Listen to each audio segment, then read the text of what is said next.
परम दयाल सतगुरु दयाल जी महाराज ने धन्य हो। परम दयाल सतगुरु बाबा जी महाराज ने धन्य हो। पालन को हमने बारंबार प्रणाम स्वीकार हुई। राम सवाने राम महाराज उपस्थित हमारे समस्त वरिष्ठ संतों को, हमारे समस्त राम संघ भजनों को बारंबार कोटि कोटि राम राम सा प्रणाम। महाराज की कृपा से प्रातःकालीन सत्संग का सिमरन का समय हर्ष उल्लास आनंद वातावरण के साथ पूरा हुआ। राम जी महाराज से या आदि सदगुरु सुखराम जी महाराज से ये आराधना प्रार्थना निवेदन विनती करते हैं कि वो महाराज हमारे गुण अवगुण मत दे। सदैव आप हम समस्त भाई बहनों पर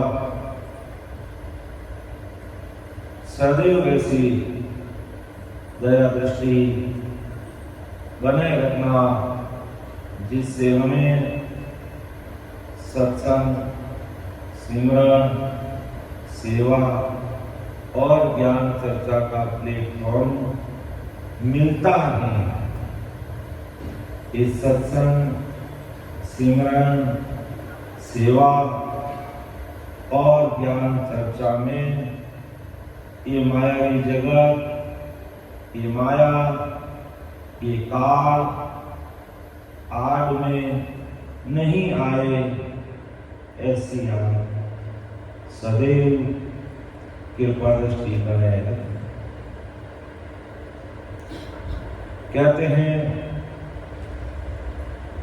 कहते हैं विनती अरदास में वो शक्ति है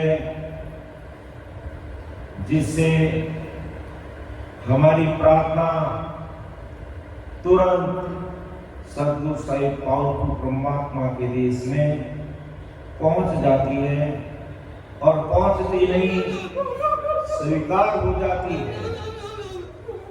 ऐसी कृपा जीवों पर हो जाती है। इसलिए सदैव विनम्र, सरल, सहज स्वभाव रखते हुए सदैव राम जी से प्रार्थना करा कि वो महाराज हम सभी भाई बहन मर्तलोक भवसागर के बीच में खड़े हैं, और ये माया, ये काल पग पग पर हमें सत्संग, सिमरन, सेवा और ज्ञान चर्चा से पीछे खींचता है। लेकिन जब आप कृपा दृष्टि बनाए रखोगे तो हम आपकी शरणागति में रहते हुए रात और दिन सत्संग, सिमरन, सेवा और ज्ञान चर्चा का जो प्लेटफॉर्म आपकी कृपा से हमें उपलब्ध हो रहा है, उसका लाभ उठाकर इसी जन्म में अपने जीवन को धन्य बनाते हुए अति शीघ्र आपके देश में पहुंचे। बाकी स्मृत लोक में काल दुख आदि व्याधि और उपाधि की ताप संताप के अलावा कुछ भी नहीं। यह अच्छी तरह से समझ में आ गया। तो अपना विषय ध्यान समाधि का चल रहा है। ध्यान समाधि का विषय बहुत ही गहरा विषय है और इस विषय को सुनने समझने के लिए ही हम पहले 3 घंटे सिमरन करते हैं और उसके बाद इस विषय पर चर्चा करते हैं ताकि प्रैक्टिकल अनुभव के साथ हम इस गौशाला से आगे बढ़ सकें। महाराज की कृपा से हमने पूर्व के 6 कोणों को देखा समझा। ध्यान समाधि के अनुसार नाड़ीबंध, पाताल लोक कह दो या आदि सद्गुरु सुखराम जी महाराज की भाषा में शेष लोक कह दो, उसका अनुभव देखा।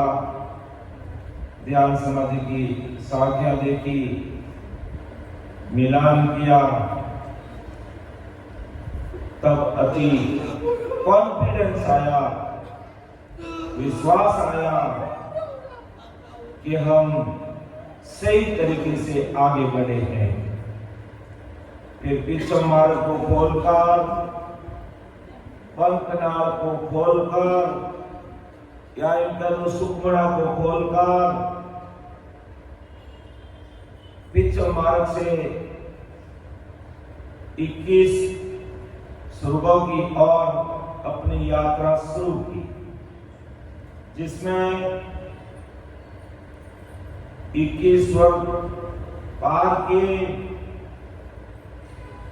और उसमें किस प्रकार जब नयनश्री जीवात्मा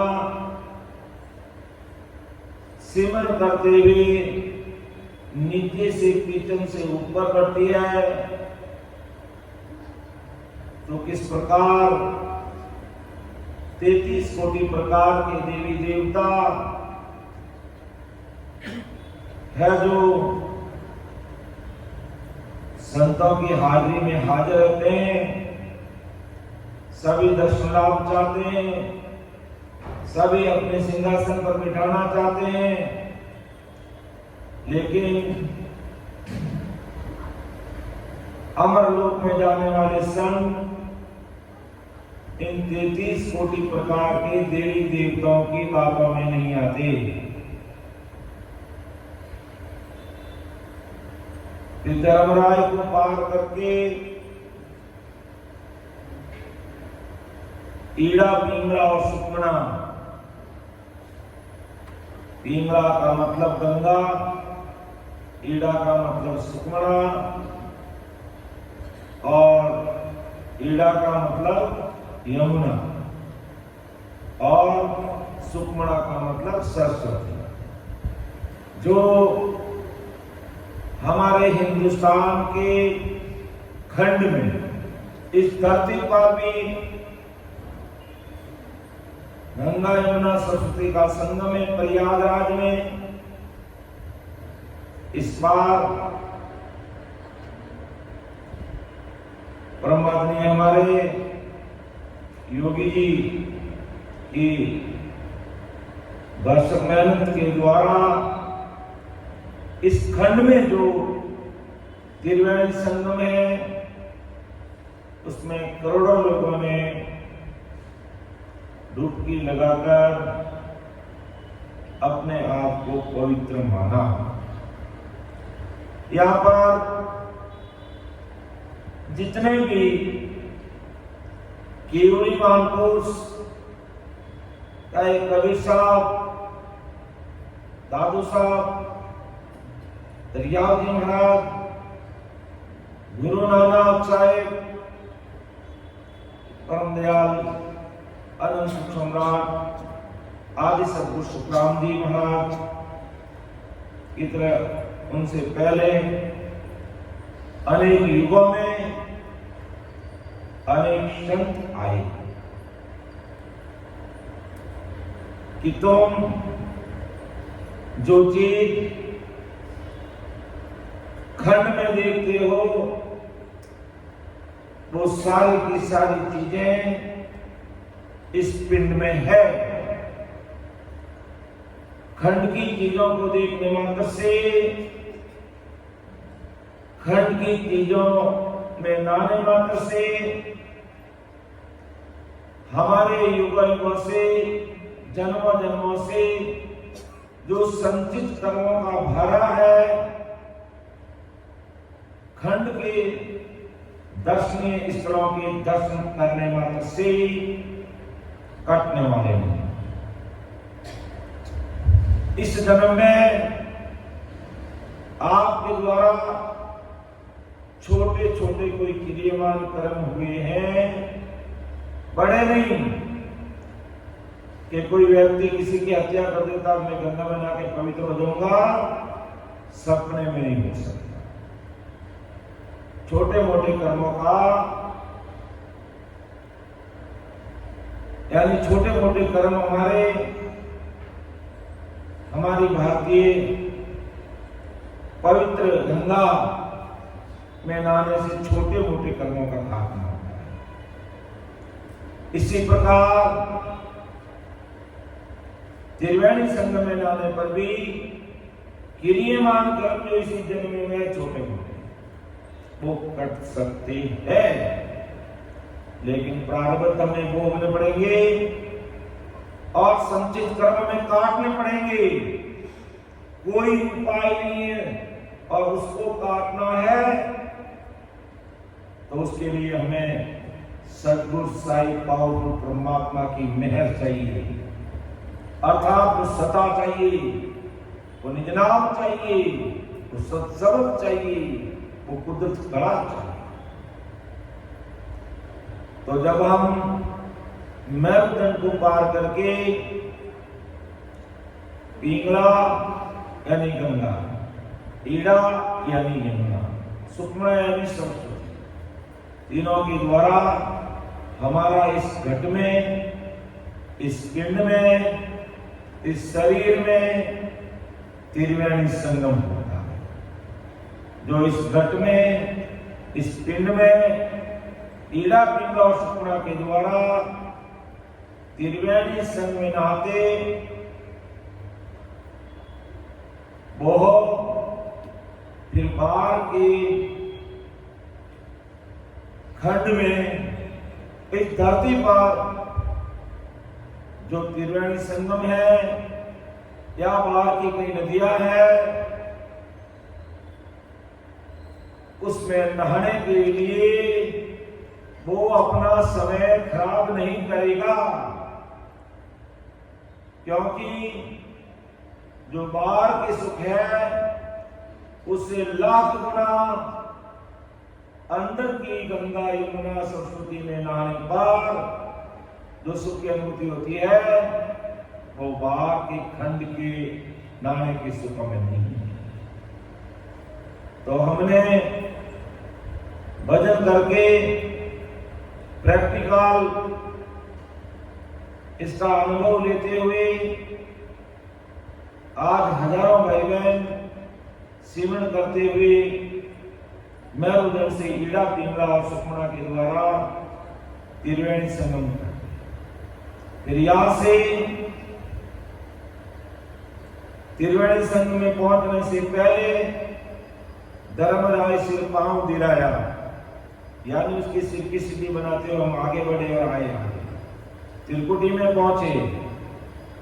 कई दिनों तक त्रिकुटी का सुख लिया, यहाँ पर सिमरन किया और इसके बाद हमने इसके आगे 3 ब्रह्म के 13 लोक, पहला महामाया का रूप। महामाया के रूप में कैसा सुख है? जैसे कोई स्वरूप में पहुंच जाता है और उसे कुदरती सुख मिलता है बिना मेहनत किए अपने आप, वो महामाया के रूप में से सुखों की अनुभूति होती है। उसके बाद में प्रगति लोक में प्रेम कोई भी भाई बहन हमारे सामने आएगा ना, उसे प्रेम ही आएगा। जैसे संसार में हमारा माता पिता के साथ कैसा प्रेम, भाई बहन के साथ कैसा प्रेम, हमारे यार दोस्तों के साथ में कैसा प्रेम, पति पत्नी के साथ में कैसा प्रेम, ऐसा राम समी भाई बहनों के बीच में कैसा प्रेम, सबसे उसे प्रेम ही है। और एक बार तो अगर उसका दुश्मन भी सामने आ जाता है, उससे भी उसे प्रेम ही है। नकारात्मक भावना हमारी खत्म हो जाती है और दुश्मन के प्रति भी प्रेम आने लग जाता है कि कोई बात नहीं, कोई समय था, हम नादान थे, आपस में बोलचाल हो गई, लेकिन जब राम जी घट में प्रकट होते हैं तो सब में राम जी का ही रूप दिखने लगता है। सभी में राम जी दिखते हैं, सभी में राम जी दिखते हैं और सभी राम जी की रूप है, सब में राम जी विद्यमान है। अब ये प्रकट है नहीं है, ये गलत बात होती है। बाकी राम जी तो सबके अंदर है ही है। अगर आपके पास में दूध है तो उसमें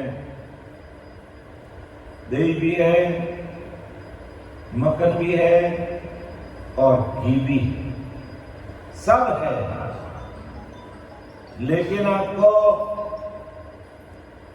दही प्राप्त करना है या मक्खन प्राप्त करना है या घी प्राप्त करना है, आपको कौन सी चीज की जरूरत है वो आपके ऊपर। अर्थात संसार में 33 कोटि प्रकार की देवी देवताओं की भक्ति है, त्रिपुर माया ब्रह्मा विष्णु महेश की भक्ति है और पूर्ण काल पार तक अवतारों की भक्ति भी है। अब आपको कौन सी भक्ति चाहिए? और उससे ऊपर वो सदगुरु साई पावरफुल परमात्मा की भक्ति किसमें है? दूध में दही मक्खन और घी की तरह। इसी प्रकार दूध के समान हमारा शरीर है। अब इस शरीर के द्वारा हमें जब तक करके 21 रूपों में जाना है, त्रिगुण माया की भक्ति करके ब्रह्मा विष्णु महेश के लोक में पहुंचना है, या पूर्ण काल की भक्ति करके पूर्ण काल तक पहुंचना है। ये अपना सब किसमें है? इस घट में है। जिस प्रकार दूध में दही भी है, मक्खन भी है और घी भी है। जिनको जो चीज जरूरत होती वो उस चीज को बना लेगा, उसको प्रकट कर लेगा। तो इस प्रकार जब हम प्रगति लोक में पहुंचते, प्रेम ही प्रेम उमड़ता है। आका में आस और आपस में राम सनी भाई बहन मिलते हैं और प्रेम उमड़ता है और हम सभी राम राम करने लग जाते हैं। हम सभी राम राम करने लग जाते हैं और अति प्रेम आता है। फिर ज्योति लोक में विभिन्न प्रकार की ज्योतियों के दर्शन होते हैं। फिर असर लोक में अलग जो नहीं कहने में आने वाले सुख की अनुभूति, जो लखने में नहीं आते, कहने में नहीं आते। और कई भाई बहन कहते हैं कि अलग अलग की ध्वनि भी ऐसी आती। इसके बाद में आनंद लोक, जिसमें एक विशेष प्रकार का नाद, एक ध्वनि, एक साउंड ऐसा होता है जो हमारे कानों को अति प्रिय लगता है, और नियंत्रित जीवात्मा उस नाद, उस साउंड को सुनने में अति मगन हो जाता है। फिर इतर लोग में वो नियंत्री जीवात्मा धीरे धीरे समाधि में उसको समाधि लगने लग जाती है। फिर निरंजन निराकार के देश में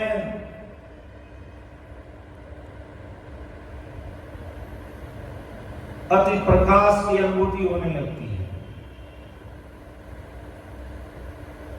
और इसके बाद में शिव ब्रह्म का लोक, जिसमें कोई चीज एक में एक हो कैसे हो जाती, ऐसा सुख की अनुभूति। जैसे पानी की बूंद समुद्र में समा करके एक कैसे हो जाती, ऐसे शिव ब्रह्म के लोक में निहित जीवात्मा को अनुभूति है। इसके बाद में महाशून्य सागर,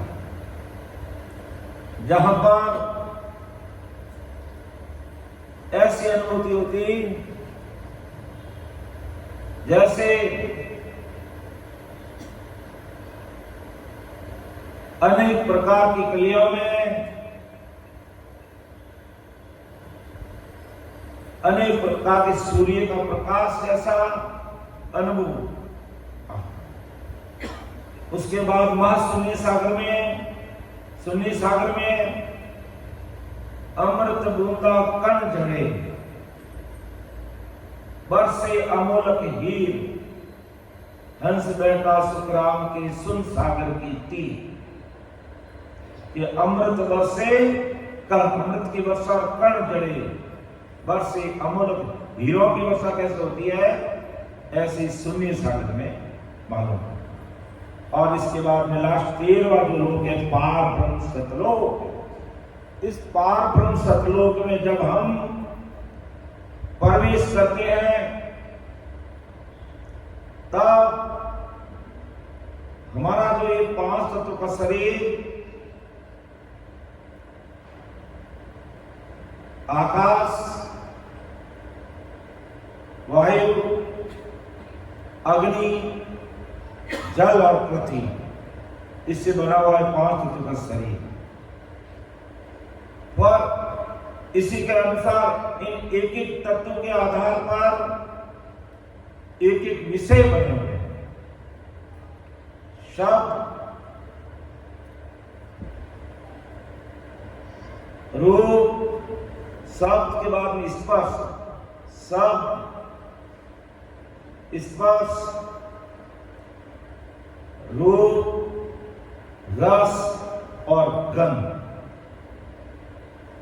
और इन विषयों का भोग लेने के लिए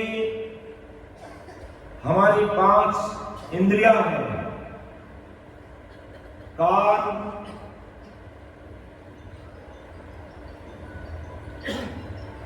फिर त्वचा, फिर आंखें, मुंह और नाक। 5 तत्वों का शरीर, उन्हीं के आधार पर 5 विषय और 5 विषयों का भोग हम आंख, नाक, कान, मुंह और त्वचा के द्वारा इनका भोग भोगते हैं। जब पारब्रह्म सतलोक के बारे में अर्थात पारब्रह्म सतलोक में अपन प्रवेश कर जाते, हमारा ये नवतत्लिंग शरीर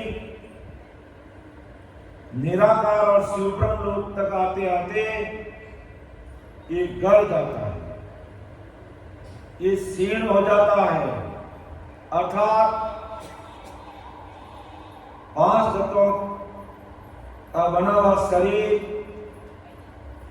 मन बुद्धि चित्त अहंकार, 5 तत्व और मन बुद्धि चित्त अहंकार, इनको नवतत्लिंग शरीर कहते हैं। तो इनकी शक्ति शिवब्रह्म लोक तक आते आते समाप्त हो जाती है। तो फिर इसके आगे केवल हमारी सुरता चलती है, और वो भी मां शून्य तक आते आते सुरता भी थक जाती है। उसके आगे दिव्य काया चलती है, अर्थात यह हंस परम हंस बन जाता। नवतत्व का शरीर एक तरफ, एक परम हंस एक तरफ। पार्थिव सतलोक में प्रवेश करते ही शरीर अलग, ये हंस परमहंस अलग। कई भाई बहन सिमरन करते हुए अनुभूति बता देंगे, मुझे याद रहते अब ऐसा लग रहा है जैसे मेरा शरीर अलग हो गया और केवल मेरा जीवात्मा ऊपर की तरफ उड़ रही है, आगे बढ़ रही है। तो पार्वण सतलोक में पहुंचते पहुंचते 5 तत्वों का शरीर का बल नहीं लगता, 5 विषय हमारे यहां आते आते खत्म होते हैं। वैसे तो अपन सीधी भाषा में कहते भी नाभि में आते ही शब्द जब हमारा नाभि में आ जाता है तो 5 विषय खत्म हो जाते हैं। लेकिन नाभि में शब्द आने पर या भैरव जल पर शब्द आने पर, त्रिपुटी में शब्द आने पर, 3 गुण के 13 लोगों के बीच में शब्द आने पर क्या हमारे 5 विषय खत्म होता है? नहीं होते। लेकिन कहते नाभि में आते 5 विषय खत्म हो जाते हैं। लेकिन वो 5 विषय कैसे खत्म होते हैं कि नाभि से हमारी नाड़ियों का संबंध कहाँ है? सुषुम्ना के अंतिम छोर तक। यानी हमारी सुषुम्ना पीछे से रीढ़ की हड्डी से कंगनाल से शुरू होकर के मेरुदंड होते हुए हमारा 10वें द्वार के नीचे से होते हुए आती है त्रिपुटी में। यहाँ से सुषुम्ना का अंतिम छोर हमारा शून्य सागर तक है, लास्ट। तो यहां तक हमारा नाड़ियों का कनेक्शन चलता है। फिर इसके बाद में जैसे इन पार्वण सतलोक में प्रवेश करते हैं तो जो रग रग रूप रूप में राम रंगकार की जो अनुभूति आती थी वो भी धीरे धीरे खत्म हो जाती है। क्योंकि हमारा नाड़ियों का संबंध, 5 तत्वों का संबंध, 5 विषयों का संबंध, 5 ज्ञानेंद्रियों का संबंध सब खत्म होता है। और जैसे पार्वण सतलोक में प्रवेश करते वहां पहुंचने के बाद कुछ भी मालूम नहीं पड़ता है। जो ये प्रश्न हमारे कई भाई बहन के रहते हैं कि हमें कुछ भी मालूम नहीं पड़ता है, और जैसे लगता है नींद आ रही है कि नहीं आ रही है, निद्रा की स्थिति बन जाती है, और ना कोई रंग दिखता ना कोई रूप दिखता। क्योंकि जिन चीजों से हम देख रहे थे, जिन ज्ञानेंद्रियों कर्मेंद्रियों के द्वारा हम सुख ले रहे थे, वो सारे सुखों की अनुभूति हमें शरीर के द्वारा आ रही थी। और वो शरीर का संबंध हमारा पावन सतलोक में प्रवेश करते करते वो संबंध हमारा डिस्कनेक्ट हो जाता है, शरीर एक तरफ रह जाता है और ये हंस एक तरफ रह जाता है। अब बहुत बड़ी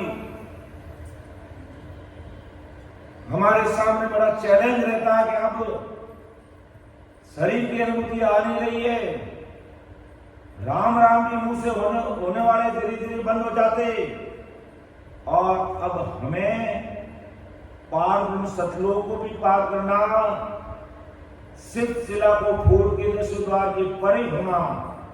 अभी हमारे पास में 3 घाटियां हैं और सिमरन मुख से होता नहीं, निद्रा जैसी स्थिति बन जाती, समझ में कुछ भी आता नहीं और रंग रूप दिखता नहीं। अब क्या करें? यहां पर केवल एवं केवल निरंतर निज नाम की सत्ता ही काम करेगी और सतगुरु जी महाराज की मैं, इसलिए हम निरंतर से जो प्रीति बनाई थी उससे कई गुना अधिक प्रीति हमें इस निरंतर से रखनी पड़ेगी। सतगुरु जी महाराज के प्रति भाव में 1% भी कमी नहीं आनी चाहिए, क्योंकि ये दो चीजें ही हमारी मदद कर सकती है। बाकी पावन सतलोक से पहले हम अधिक सिमरण करके भी मेहनत कर लेते, अनुभव करके भी उसका एहसास कर लेते, लेकिन वो चीजें तो धीरे धीरे थक गई। तब महाराज ने कहा कि पद में जो संसार के त्यागी, बैरागी, वेदधारी, वेदांतियों को, सन्यासियों को, सबको कहा कि मैं कैसे अमर देश में ठिकाना किया। जो क्या घिगने मंडल दर किया, वो जो क्या घिगने मंडल दर की, दिन दिन रूपा चले दही पर, दिन दिन रूपा चढ़े दही पर, मानी रस पिया, को जो गया खिगने मंडल किया, वो जो गया खिगने मंडल किया। हे जोगी, क्योंकि योग साधना वाले अष्टांग योग की साधना करने वाले खूब सारे साधु संत त्यागी बैरागी महाराज को मिले तो आज हो गया मेरा घिगन मंडल में स्थायी अमर ठिकाना है। तुम पूर्ण काल तक समाधि में रहते हो, जब तक तुम्हारी समाधि लगी रहती तब तक तुम वहां रहते हो, और जैसे ही तुम्हारी समाधि उतरी तुम पहले जैसे हो जाते हो। लेकिन मैं ऐसा नहीं होता, हमारा तो दिन दिन रूप चढ़े दही पर, महा अमीर सकिया। जब ऐसी अनुभूति आई ना, तब महाराज ने आनंद की अनुभूति की, बहुत भारी खुशी हुई, उसके लिए उत्सव और उत्सव किया अंदर। आज तो अपन महाराज के शब्दानुसार बाहर का उत्सव करते हैं, तब बोलते हैं राम नाम नूर तुम्हारे मुख पर सोवे, तेज मुंद पर तासा, राम नाम नूर हमारे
साहिब सदगुरु साहिब पावरफुल परमात्मा, जो वो साहिब सबका बाप है, बाप, बेटा किसी का ना है।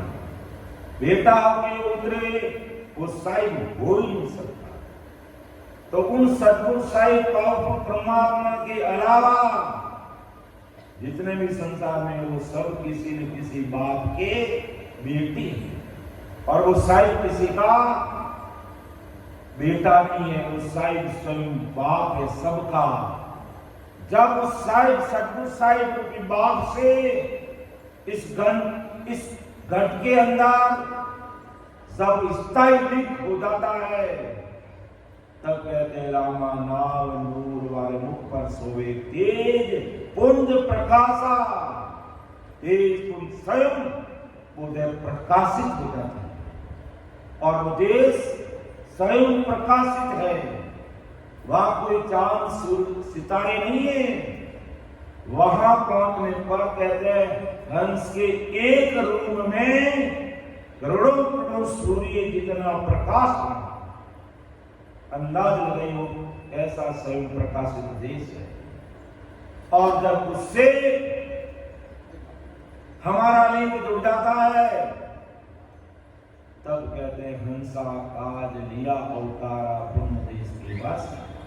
वो हंसों के कारण इस संसार में आते और अनंत जीवों को उस स्वयं प्रकाशित देश से मिलाप करा देते, उस देश में भेज देते।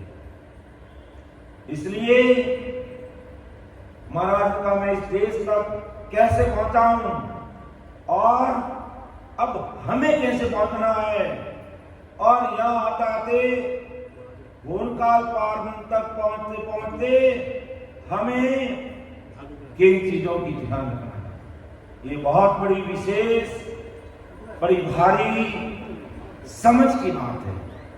विषय हालांकि हमारा सिलसिला का चल रहा है, लेकिन प्रस्तावना के रूप में पीछे से हम थोड़ी शुरुआत और समझते हुए, इंट्रोडक्शन देते हुए आगे की तरफ बढ़ेंगे, तो यहाँ के भाई बहनों को भी ये विषय थोड़ा समझ में आएगा। विषय गहरा है, समझना भी बहुत जरूरी है, बहुत जरूरी है। अगर हमें दिल्ली जाना है या बेंगलुरु से हमें राजस्थान जोधपुर पहुंचना है, तो उस लोकेशन को हमें देखनी पड़ेगी, हमें वो रास्ता समझना पड़ेगा और इस लोकेशन को ट्रेस करके हम वहां पहुंचेंगे। हमें रास्ता ही जोधपुर का मालूम नहीं है और हम बिना जानकारी रवाना हो गए, तो हम जाएंगे कहां पर, कितने जनों को पूछेंगे और कब जोधपुर पहुंचेंगे। और रास्ता हमारे सामने, हमारे मोबाइल में लोकेशन, हम 2 दिन में जोधपुर पहुंच जाते हैं अपनी गाड़ी से, अपनी गाड़ी के द्वारा।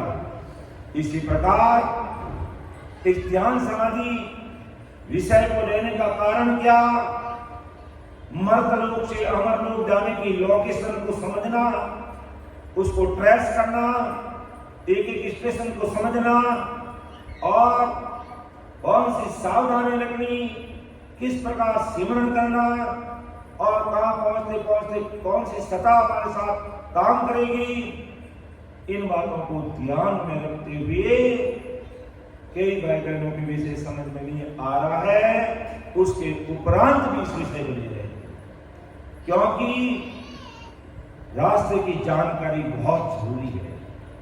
यह अति आवश्यक हो गया है। ये भी हम अमर देश की बात करते हैं, हम अमर लोक की बात करते हैं, हम आनंद मत में जाना चाहते हैं, तो आखिर जाएंगे कैसे? उस रास्ते की जानकारी करेंगे, फिर उस रास्ते पर चलेंगे, अपने कदमों से चलेंगे, अर्थात आती जाती सांस में जोरावर सिमरन करेंगे, रात और दिन सिमरन करेंगे। तो महाराज का मैं कब कैसे पहुंचा जोगिया उस देश में कि गुरु प्रताप साध संग भेटे, क्या, गुरु प्रताप साध संग दे क्या, प्रेम प्रीत तत जीना, निस दिन राम नाम निवरागी, उनके नाम रस पिया, वो जो ज्ञान मंडल कर दिया, वो जो ज्ञान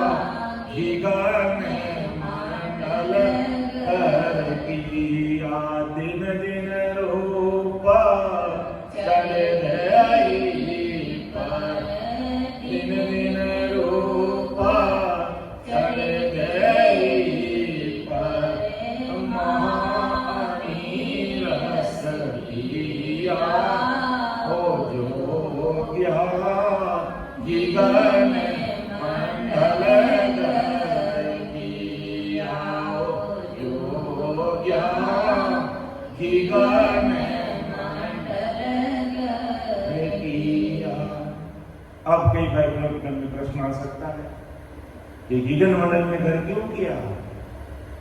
ऐसा सायब ऐसा सिमरत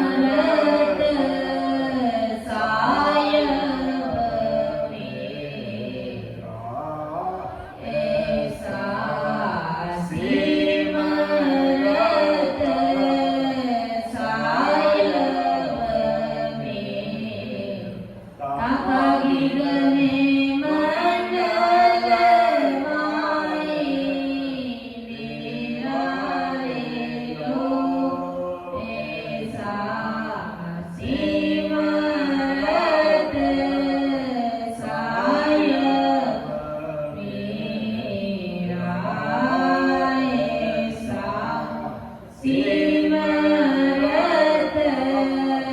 सायब मेरा, राव को रंग करे परमाई, राव को रंग करे परमाई, रंग को राग दीरा नगरी को तुरंत बसावे, उजड़ नगरी को तुरंत बसावे, खाड़ा जा पाड़ बनावे लो, ऐसा सिमरत सायब मेरा, ऐसा सिमरत सायब मेरा, ताका गिरने मंडल माई मेरा रे लो, ऐसा सिमरत सायब मेरा, ऐसा सिमरत सायब। वो ऐसा सिंह साहिब वो गीगड़ मंडल में रहता है, अर्थात अधर दीप वो झिकमिगे रे जाने अमर एवास, निर्वे संत विराजिया जाओ नहीं। तो उस गीगड़ मंडल में वो ससुर साहिब रहते हैं, इसलिए महाराज का वेद हो गया गीगड़ मंडल में घर किया है। और मैंने कहीं 21 स्वरूप में घर नहीं बनाया, त्रिगुण माया ब्रह्मा विष्णु महेश के लोक में नहीं बनाया घर, तीन ब्रह्म के 13 लोकों में मैंने घर नहीं बनाया, क्योंकि या किसी का भी स्थायी ठिकाना नहीं है। इसलिए मेरा स्थायी ठिकाना गगन मंडल में, जहां मेरा ऐसा सिमरत साहिब का ठिकाना है। और वो कितना पावरफुल है। राव को रंग करे पलमय, और रंग को राज दिलावे, उजड़ नगरी को तुरंत बसावे, खाड़ा जा पार बनावे, पार जा खड्डे कर देते। ऐसा वो पावरफुल परमात्मा है। ये रंग को राव बना देते और राव को रंग कर देते। जो हम अच्छी तरह से जानते हैं,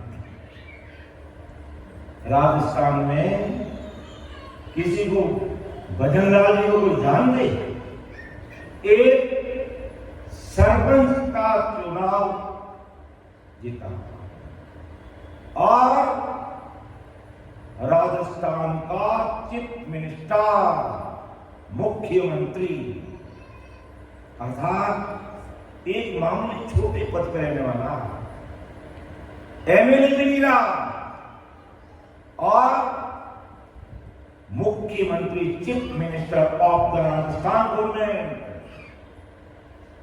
मध्य प्रदेश में ये हुआ। तो ये सदगुरु साहिब पावरफुल परमात्मा की सत्ता है कि कैसे रंग को राव बना देते, यानी रंग को राव और राव को रंग कर देते। जो रंग राजा थे वो रंग बन गए और रंग है वो राजा बन जाता है। ऐसी पावरफुल परमात्मा की वो सत्ता है।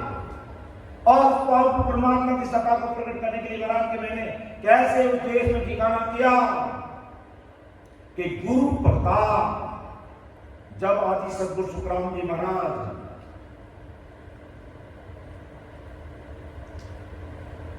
विक्रम संवत 1873 में 1700 विक्रम संवत 1783 में तो महाराज इस तरह धरती पर प्रकट हुई और 1873 में 90 वर्ष की उम्र पाकर के जब महाराज वापिस अपने देश में स्थायी ठिकाना किया, गगन मंडल में अमरदेश पहुंचे, तब का धन्य हो स्वर्गीय संतों को इस कीचड़ रूपी मतलोक में रहते हुए कमल के फूल की तरह खिलते हुए डाका हंसते हुए आज आप हम लोग पधारे, धन्य है आपको। तब आदि सदगुरु सुखराम जी महाराज ने कहा, ये वो सदगुरु साहिब पावरफुल परमात्मा, आपकी कृपा तो सर्वव्यापक है, लेकिन मर्तलोक में जाने पर मेरे सदगुरु ब्रह्मदास जी महाराज की कृपा से मैं यहां तक पहुंचा, क्योंकि गुरु महाराज तो केवल एक भेद ही बताते हैं, लेकिन उनके अंदर जो नरेंद्र नाम की जो सत्ता है वो रात दिन शिष्य पर कृपा दृष्टि बने रहती है। जैसे पक्षी अपने अंडे को पकाने के लिए रात और दिन को उसके ऊपर बैठा रहता है, तब वो अंडे परिपक्व होकर के फूट जाता है और वो पक्षी आकाश में उड़ जाता है। इसी प्रकार सदगुरु जी महाराज के अंदर जो निरंतर नाम की जो सत्ता रहती है, सिद्ध को पता ही नहीं। साहिब जी महाराज साहिब एक जगह परवाना में लिखियो कि भाई जी मां दिन में 10 बार आए ने थारे माथा ऊपर हाथ फेरने जवान भगवंता ने धन्य हो धन्य, और अपने कोई पतो ही नहीं लागे। तो यार उस सदगुरु साहिब पावरफुल की सदा जो हमारे गुरुदेव जी महाराज में, जो सदगुरु जी महाराज में रहती है, वो सदा की कृपा दृष्टि में हम 24 घंटे रहते हैं। और वो हमें जैसे पक्षी अपने अंडे का कैसे सेक करता है, इस प्रकार ये सदा हमारा सेक करके हमें पकाती है और ये हंस परमहंस बन करके वहां तो अंडा फूट के वो आकाश में उड़ता है और यह सिलसिला फूट के ये हंस परमहंस बन करके अगम देश में चला जाता है। सतगुरु सतान वरणी जाई सोमन रासवान जी माय सतगुरु सदा सीतन आवे अगम देश हंसा चल जावे। ये हंसा अगम देश में पहुंचा तो महाराज में कैसे पहुंचा? गुरु प्रताप सात संग भेज दिया कि सतगुरु जी महाराज की कृपा से, गुरु महाराज की कृपा से सत्य स्वरूपी संतों का सानिध्य होते और प्रेम प्रीत। देखो प्रेम तो हम सबसे करते हैं, प्रेम तो भाई बहन का होता, माता पिता का होता, पति पत्नी का होता, यार दोस्तों का होता है, हमारे कस्टमरों से होता, ग्राहकों से होता है। लेकिन प्रीति एक से होती है विशेष। तो महाराज का प्रेम प्रीत तत्व चीना, उस प्रेम और प्रीति से मैंने उस तत्व को चीना, उस तत्व नैन नाम को पकड़ा और निस दिन राम नाम लिव लागी पंख नाल सकिया। रात और दिन हम 2 घंटे 3 घंटे की मामूली सी बात करते हैं, लेकिन महाराज का निस दिन रात और दिन निस दिन राम नाम की लिव लगाई और पंखनाल का रस पीते हुए, पंखनाल में ध्यान करते हुए, धर्म लड़ाई को जीते हुए, ईड़ा पिंगला सुना के द्वारा त्रिपुटी संगम करते हुए 3 ब्रह्म के 13 लोगों को पार करते हुए है जो और पावन सत्यों और सिलसिला को फोड़ करके देश में पहुंच गए। तो ये तत्व, इस तत्व से हमें प्रीति करनी पड़ेगी, इससे हमें निजमन जाना पड़ेगा। तब घोड़ काल पावन सतलों के आगे की यात्रा हमारी पूरी होगी भाई। ये अच्छी तरह से हमें समझ लेना है, और नहीं तो कुछ भी तो मालूम पड़ता नहीं, भजन होता नहीं, निंद्रा जैसी स्थिति होती है, और अब कैसे पार लगेंगे भाई। एक हमें शिव ब्रह्म तक आते हुए निंद्रा की स्थिति बनती है, स्वप्न जैसे सुखों की अनुभूति होती है, पावन सतलोक में ऐसी स्थिति बनती है, और लास्ट 10वें द्वार दरवाजे को खोलेंगे ना, उस समय भी ऐसी निंद्रा की स्थिति बनेगी। अब प्रश्न पैदा होता है कि भाई हम सावचेत रहकर तो वहां पहुंच सकते हैं, ये निंद्रा की स्थिति क्यों बनती है यहाँ? ये भी प्रश्न हमारे सामने खड़ा होता है, और कई भाई बहन पूछते हैं। वो इसलिए होता है कि ये डॉक्टर को ऑपरेशन करना होता है ना, मान लो मेरी ये हड्डी हाथ किया टूट गई, मैं डॉक्टर के पास जाऊंगा, साहब मेरी हड्डी ठीक करो, तो डॉक्टर साहब सीधे चाकू लेकर के चीरना शुरू कर देंगे, हड्डी में स्क्रू लगा के ड्रिल करके स्क्रू कस देंगे क्या? ऐसा करेंगे तो मैं तो जिंदगी मर जाऊंगा क्या? इतना दर्द में सहन कर सकता? नहीं कर सकता। इसलिए क्या करेंगे, इस पूरे हाथ को सुन कर देंगे, ताकि अच्छी तरह से ऑपरेशन करके स्टील की रॉड बिठा के उसमें स्क्रू कस के फिर पट्टा लगा करके या प्लास्टर करके कहेंगे भाई अब इतने दिन तक इसको ऐसे रखना, और उसके बाद में फिर एक्सरसाइज करते रहना, आपका हाथ क्या होगा। और वही अगर जाते ही चीर फाड़ करके ड्रिल करना शुरू कर दिया तो कलेजा फट जाएगा हमारा, असहनीय दर्द होगा, हम सहन नहीं कर पाते।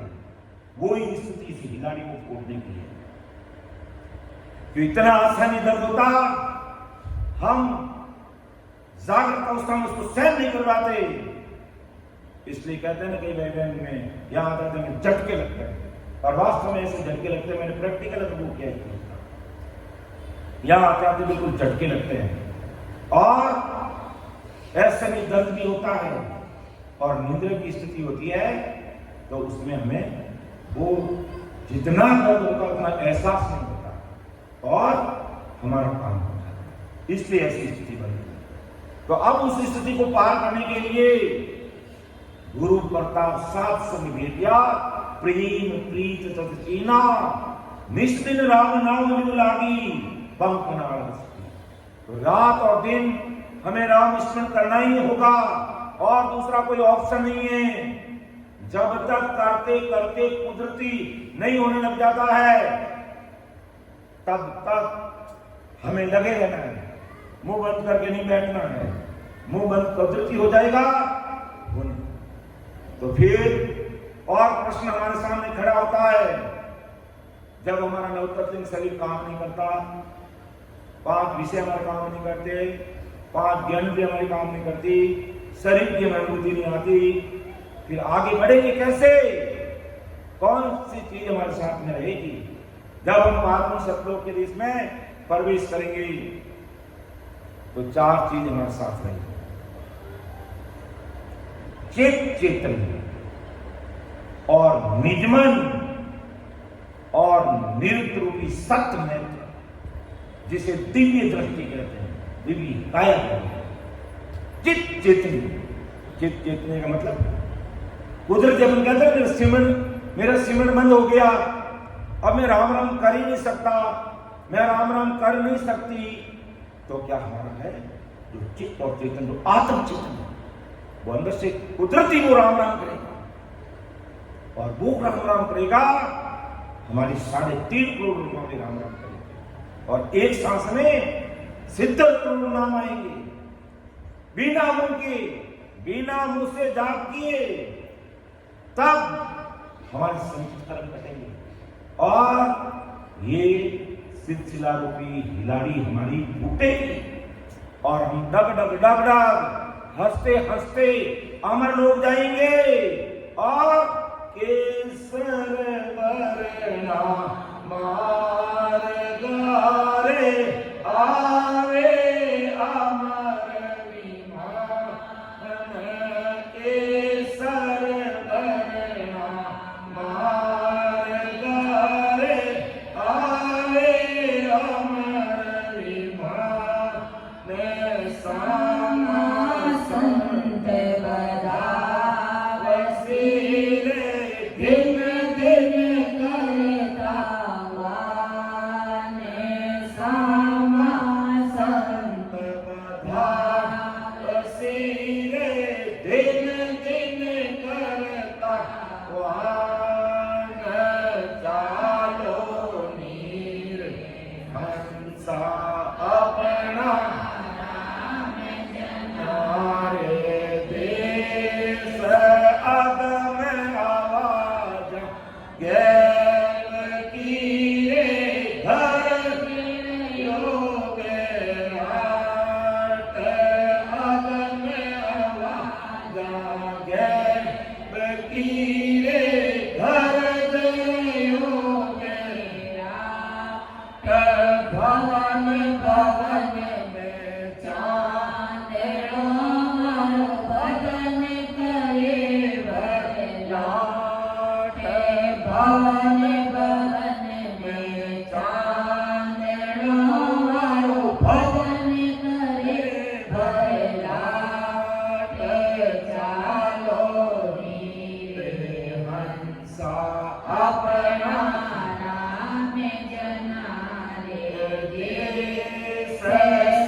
सदा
बरना मार गारे आवे अमर विमान। जब इस भेद विधि से, इस भेद विधि से सब कुछ शरणागति में रहते हुए रात और दिन परमात्मा की भक्ति में अंतःकरण से गर्क हुए रहेंगे तो इस खिलाड़ी को खोल करके हम परमात्मा के देश में पहुंचे, हंसते हंसते। और वहां इस संत बधान करेंगे और अदर दीप वो झिक मिगेरे जाने अमर एवास निर्भय हंस विराजिया जानो नहीं है विनाश। वहां जाने के बाद अमर काया अमर माया अमर वो देश सदा सरिसी अवस्था अमर संता की तय सदैव एक समान अवस्था। यहां पर बालक तरुण जवानी बुढ़ापा करता है। कैसी हमारी अवस्था बदल जाती है। एक बच्चे के रूप में होते हैं, बूढ़े बुजुर्ग हो जाते हैं, कानों से सुन नहीं सकते, आंखों से देख नहीं सकते, मुंह से रोटी नहीं खा सकते, पैर से कर नहीं सकते। वह सदैव एक सदा सरिसी अवस्था अमर संताओं की जय अनंत जुगानी बीत एक ही समान अमर काया बन जाती है। ऐसा वो अगम देश है, अगम आवाजा कैब की गरजन वगैरह उसकी लगन में वो सत्समझ की अखंड ध्वनि सता समाधि में वो निरंतर जीवात्मा ली। तो परमदयाल सद्गुरु सुखराम जी महाराज हम सब भाई बहनों को चेताते हैं कि तुम कहां इस भवसागर में इन दुखों के देश में कहां पड़े हो। समय रहते चेत जाओ और इस राम नाम का बैंक बैलेंस बढ़ा लो। ये संसार का बैंक बैलेंस आंखें बंद होते ही अकाउंट किसी और के नाम, फिर वो माया हमारे साथ नहीं चलेगी। तो साथ चले सो धन है संतों। छूट जाए सभी माया, करो तैयारी ऐसे धन की जो होत नहीं पराया। ऐसे धन की तैयारी करो जो पराया नहीं। तो इस प्रकार हम भजन करके एक एक स्टेज को पार के आगे बढ़ेंगे। सिर्फ एक साखी को पढ़ते हुए में समापन की तरफ आगे बढ़ेंगे। समय हो रहा है तो हमारा विषय सिलसिला से शुरू होता है और यहां तक कैसे पहुंचे, तो यहां से इस विषय को शुरू कर रहा हूं। इसलिए मैंने पीछे की सारी चीजें प्रस्तावना के रूप में, इंट्रोडक्शन के रूप में आप सबके सामने रखते हुए अब जो हमारा सिलसिला का विषय चल रहा है हम उसकी तरफ देखते हैं। एक साथी पढ़ते हुए फिर अपन समापन की तरफ बढ़ेंगे। तो क्योंकि समय हो रहा है, कैसी वो सिलसिला, कैसा उसका आकार कि चौड़ी 14 लोक में सब आयो वहाँ घोड़े सुख राम के सायब सुबेट के चौड़ी 14 लोक में सब आयो वाह घोड़े सुख राम के सायब सुबेट। केवल 3 लोग 14 भवन है। इतनी वो चौड़ी है, इतना उसका विस्तार है कि इतनी चौड़ी है कि 14 भवन उसके नीचे आ गए। और इसको फोड़ने पर साहिब यानी मालिक उस परमात्मा सद्गुरु साहिब परमात्मा से हमारा बेटा, ऐसी वो सिलसिला है।